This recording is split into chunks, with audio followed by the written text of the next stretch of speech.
Are you happy with your schedule? You don't need to love everything you do, but overall, if you're not happy with how your schedule is affecting your physical and mental health and even your relationships, then it's time to make changes. Start by figuring out what you truly care about. What do you want? And are you allocating time for what's important to you? Track where you spend your time. Sit down and write everything that you do from the moment you wake up until you go to sleep. How much time do you spend on each of those activities? And review the list. What do you notice about how you spend your time? Now, if you think you can do better with how you spend your time, you're ready to hear the 3 Ds. Learn to delete, delegate, and do less. For you to say yes to what you want in your schedule, you have to learn to say no to certain things that eat up your time. You have to admit to yourself that you can't do everything.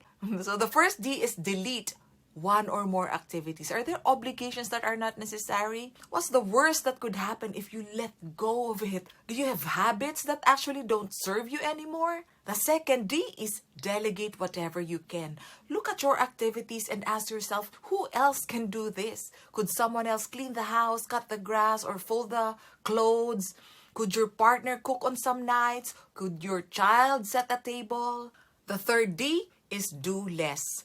You don't have to do things perfectly. You don't have to prove to the world that you are the most hardworking person on earth. So challenge yourself. What is good enough for this thing? Instead of aiming for perfection, what if you aim for good enough? Because good enough is good enough. And how can you reduce your work hours but still deliver what needs to be done? Maybe you decide to stop multitasking because it decreases your focus and efficiency. It makes you prone to making errors, so you end up working longer. Or maybe you decide to do less overtime work so you can have more time to sleep and rest, which increases your energy and mental alertness, which increases your productivity, which means you finish work earlier. Plus, you get to spend time with people who are important to you. So, which activities will you delete, delegate, and do less? Doing so would free up your time so you can do the things you want and the things that can help you move closer to your goal. Remember, it's your life, it's your health and happiness, it's your terms.